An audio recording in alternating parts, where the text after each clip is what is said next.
Que é isso, você se enquadrou aí? É uma música que não deixa ninguém de fora. Isso é quase o juízo final. Ela tem algumas canções que me impressionam. Não é só essa, não.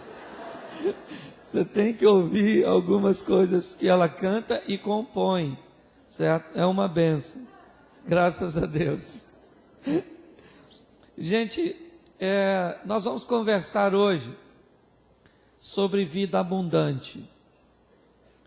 Ninguém entende mais do que é viver do que Jesus. Ele viveu aparentemente tão pouco, mas ninguém amou como ele. Ninguém viveu como ele. Ninguém perdoou como ele. Ninguém teve amigos e até mesmo inimigos como ele teve. Mas nunca vimos Jesus reclamando. Sempre vimos Jesus agindo e caminhando na direção de seu alvo, com o intuito de vencer, pois já sabia que era um vencedor. Nós vamos conversar um pouco sobre um texto bíblico narrado por ele.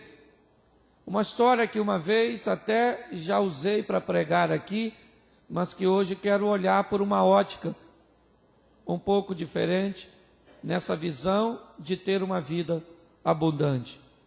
Quando olhamos rapidamente para a vida de Jesus, vamos ver que foi uma vida sensacional. Primeiro porque não fala praticamente nada da infância dele. Só tem um episódio quando ele tinha 12 anos. E por quê? Porque criança é para se divertir. Então não tinha nada na infância dele. Para que falar da infância? Ele estava jogando boleba de gude, soltando pipa, não é? Brincando de pique-esconde. Da brincadeira que tinha na época lá. Hoje, as pessoas hoje não vivem. Um garotinho de 2 anos, 3 anos já está estudando inglês, espanhol, fazendo informática, jogando tênis. Não é verdade? Escureceu, a mãe dele arruma um emprego de guarda noturno. Não é verdade? Porque tem que ocupar o menino, porque as pessoas não estão vivendo mais não. E passa rápido, gente. Não passa? Esse dia desse a senhora é uma garotinha.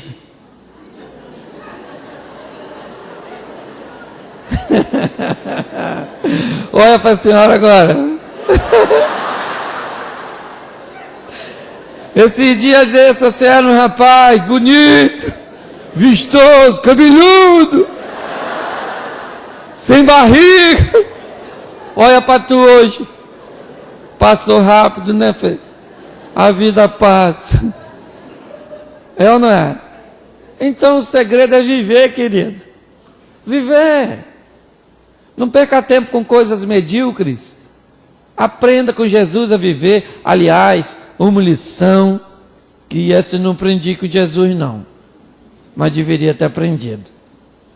Porque Jesus é tão esperto que ele falou: pai, eu vou à terra. Vão cuspir em mim, vão conspirar, vão querer me matar, vão me pôr uma coroa de espinhos, vão me furar, eu morro. Agora, casar,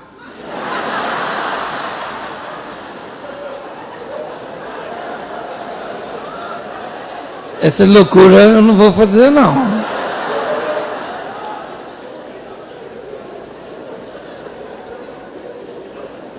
Então a abundância tem a ver com esse sorriso. A abundância tem a ver com essa alegria. Com isso que Deus tem proporcionado para mim e para você. Para você que está hoje pela primeira vez numa igreja, saiba, isso aqui é um ambiente onde Deus está presente. E se Deus está presente, há abundância de vida. Nós nos divertimos em viver. É ou não é?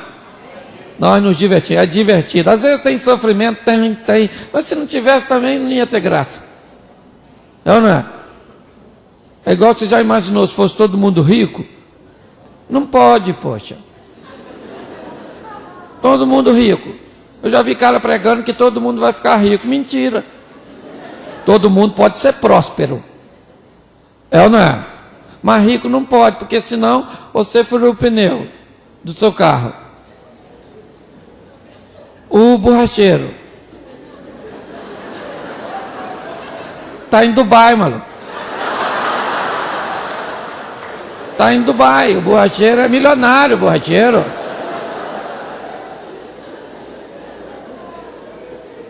Aí você suja, faz o lixo. Cadê o gari? Cancún. Está nadando com os tubarões. Então, isso é loucura, isso é utopia, isso é surreal. A realidade é que em Cristo somos mais do que vencedores e que podemos ter uma boa qualidade de vida com Ele reinando em nós. Posso ouvir o amém? Amém. Então você abre a sua Bíblia em Lucas, capítulo 15, versículo de número 11. Lucas 15, 11. Vamos ver dois estilos de vida. Uma história narrada por Jesus. É uma parábola. Tem muita coisa perdida nesse capítulo. É ovelha perdida, dracma perdida, filho perdido.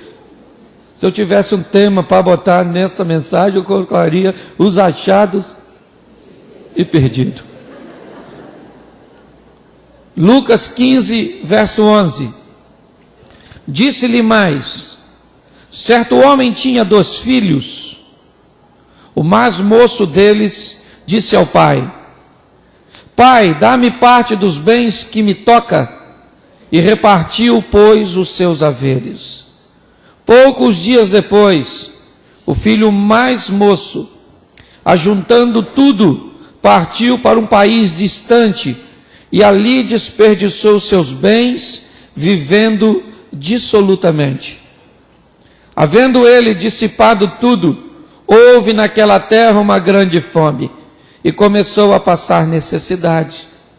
Então foi encontrar-se com um dos cidadãos daquele país, o qual o mandou para os seus campos apacentar porcos, e desejava encher o estômago com as alfarrobas que os porcos comiam, e ninguém lhe dava nada.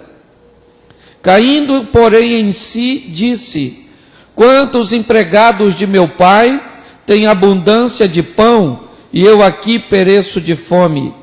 Levantar-me-ei e irei ter com meu pai e lhe direi: Pai, pequei contra o céu e diante de ti, já não sou digno de ser chamado teu filho, trata-me como um dos teus. Versículo 20.